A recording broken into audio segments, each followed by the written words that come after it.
hari ini kita akan menyanyikan ice breaking dulu. Masih semangat untuk belajar? Semangat ya? Nah, kita mulai ice breakingnya ya. 1, 2, 3. Satu jari kanan, satu jari kiri, ku gabung menjadi dua, ku buat jembatan panjang. Dua jari kanan, dua jari kiri, ku gabung menjadi empat, ku buat kamera checklist. Tiga jari kanan, tiga jari kiri, ku gabung menjadi enam, ku buat menara tinggi. Empat jari kanan, empat jari kiri, ku gabung menjadi delapan, ku buat telinga kelinci. Lima jari kanan, lima jari kiri, ku gabung menjadi 10, ku siap berdoa. Bismillahirrahmanirrahim. Amin ya rabbal alamin. Nah, setelah selesai kita berdoa, semoga pembelajaran kita berlangsung lancar ke depannya dari pagi sampai siang nanti. Nah, siapa anak ibu yang tidak hadir hari ini?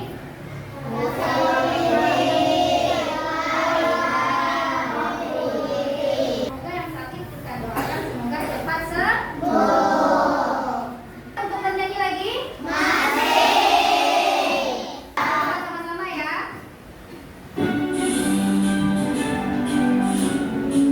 Nyanyinya harus semangat.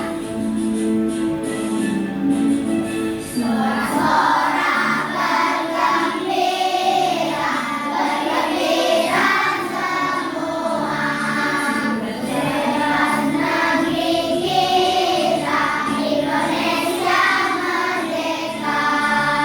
Indonesia merdeka, Republik Indonesia.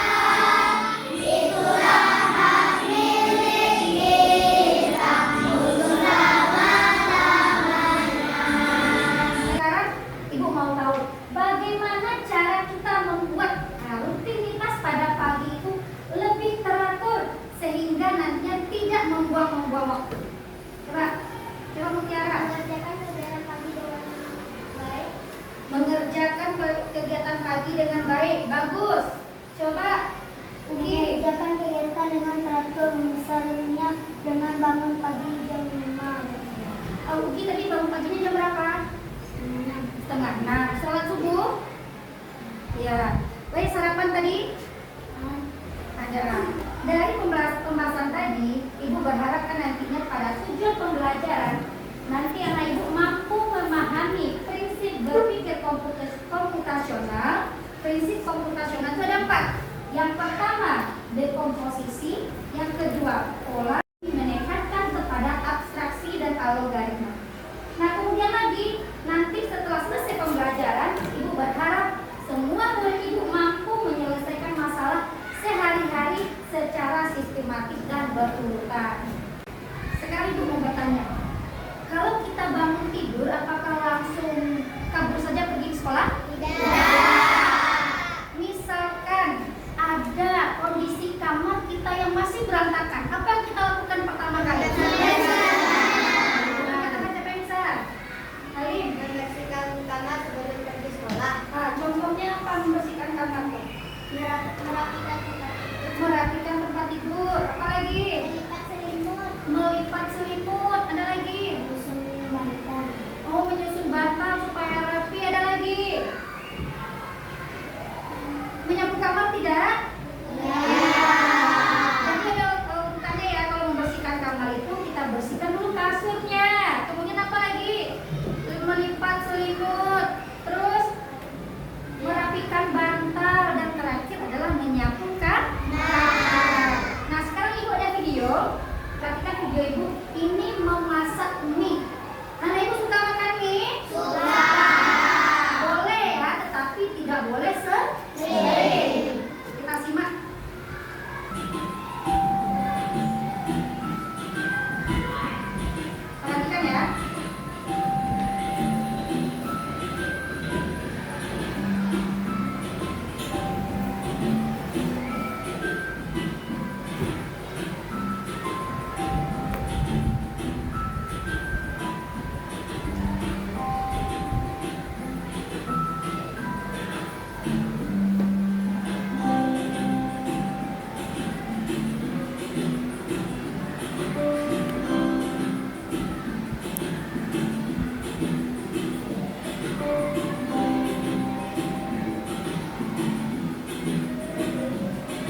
itu disajikan. Disajikan, tapi sebelum disajikan kita apakan minyak tadi dulu? Tuangkan bumbu. Apa lagi nak? Disaring minyak dari tempat panci tadi, kemudian kita masukkan ke dalam mangkok sehingga mie itu siap untuk disajikan. Urutan yang seperti itulah yang disebut dengan berpikir secara komputasional. Nah, jadi berpikir secara komputasional itu cara berpikir atau kemampuan anak-anak ibu berpikir di dalam memecahkan dan mencari solusi masalah secara logis, masuk akal ya, dan sistematis supaya permasalahan tadi itu lebih mudah dan cepat selesai. Tadi masalahnya apa? Kita membuat mie rebus. Ada urutannya secara sistematis. Nah, sekarang perhatikan. Prinsip berpikir komputasional itu ada 4 tadi ya. Ingat ya, ya. Yang pertama, dekomposisi. Yang kedua, pengenalan pola. Yang ketiga, abstraksi. Yang keempat adalah algoritma. Nah, bagaimana penjelasannya? Kita simak. Nah, kalau dekomposisi itu artinya memecahkan masalah yang besar menjadi kecil-kecil, terpilah-pilah. Nah, contohnya tadi apa? Membersihkan rumah. Membersihkan rumah itu kan luas ya, tetapi kita pilah menjadi hal-hal kecil. Pertama, misalnya kita mulai dari menyapu dulu, mengepel, ada urutannya, kemudian membuang sampah. Itu yang disebut dengan dekomposisi. Masalah besar kita pecah menjadi masalah yang kecil-kecil. Kemudian pola. Nah, ini mencari hal atau pola yang mirip. Contohnya, semua hewan berkaki 4 biasanya bisa berjalan di darat. Iya enggak? Ya. Apa contohnya hewan yang berkaki 4 yang sering berjalan di darat? Kucing, anjing, buaya berapa kakinya? 4. Bisa juga di darat? Bisa. Gajah, ada lagi? Monyet, ya. Apa Azhar? Jerapah, boleh. Nah, selanjutnya abstrak ya. Abstrak ini maksudnya mengambil hal yang pentingnya saja, yang tidak perlu tidak kita ambil, artinya kita buang. Apa contohnya?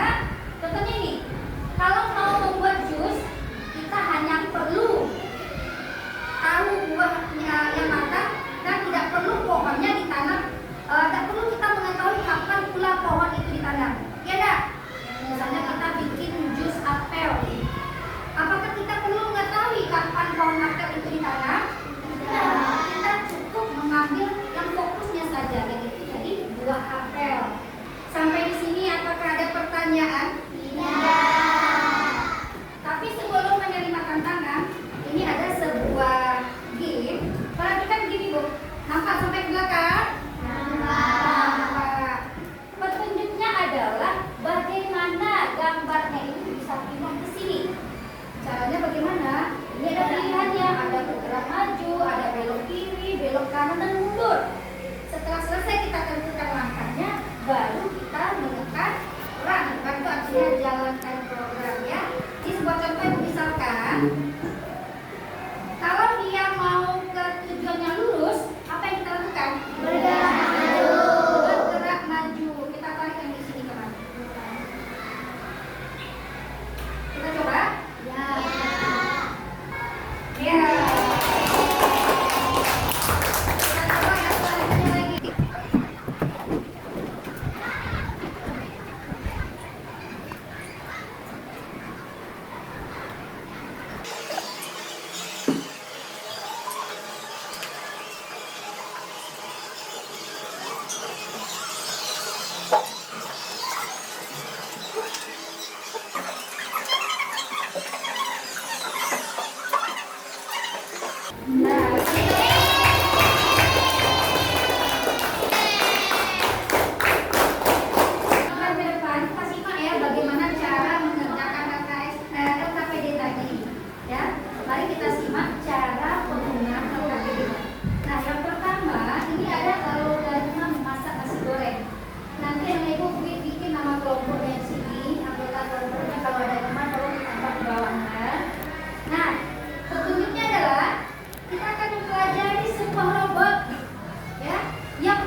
tuliskan setiap langkahnya secara jelas dan berurutan, seolah-olah robot itu hanya bisa mengikuti persis apa yang kamu perintahkan. Nah, ini dia ya, kita tulis langkah-langkah memasak nasi goreng di LKPD ini.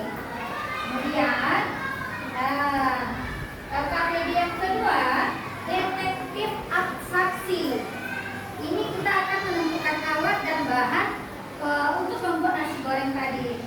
Nah, ibaratnya kamu itu adalah seorang detektif yang harus menemukan alat dan bahan yang digunakan untuk memasak nasi goreng. Kamu harus berhati-hati dalam memilih agar nasi goreng buatanmu disukai oleh semua orang. Makanya ambillah alat dan bahan yang penting, kemudian tempelkan pada kotak di bawah ini. Mana alat dan bahannya benar Pak? Ini dia. Alat dan bahannya ini nanti kita gunting masing-masing, kemudian kita tempelkan pada LKPD yang sudah ada. Semuanya paham? Ada pertanyaan?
Nah, coba kasih tepuk tangan dulu untuk teman kita yang terbaik. Nah, sekarang siapa lagi? Tadi pembelajaran kita tadi setelah mengerjakan LKPD, sudah menampilkan slide PowerPoint juga, kita dapat menarik kesimpulan. Kesimpulan yang pertama apa coba? Apa itu berpikir komputasional itu? Siapa yang bisa? Coba, siapa yang bisa? Mereka coba.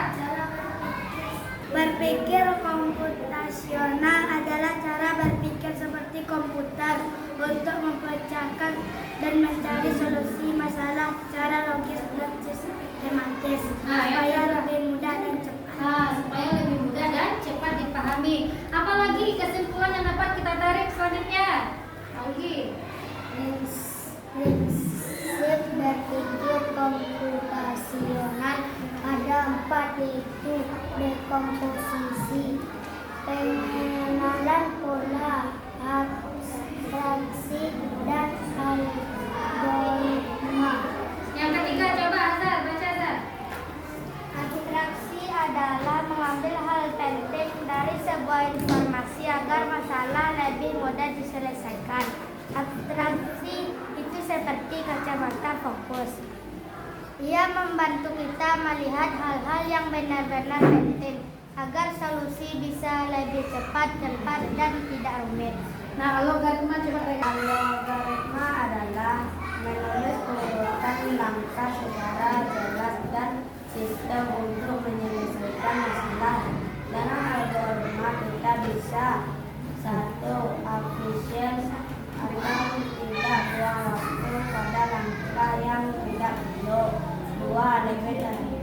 Beliau tidak lupa dalam menyelesaikan tugas, tidak menjaga kesalahan atau karena dan panduan jelas. Sampai di sini apakah ada pertanyaan tentang pembelajaran coding dan kecerdasan artifisial dengan cara berpikir secara komputasional? Nah, semuanya paham? Nanti Ibu akan memberikan evaluasi yang akan anak-anak Ibu kerjakan nanti selesai di rumah. Nah, baiklah, pembelajaran kali ini kita cukupkan sampai di sini. Terlebih dan kurang, Ibu mohon maaf. Kita sudahi pembelajaran hari ini dengan mengucapkan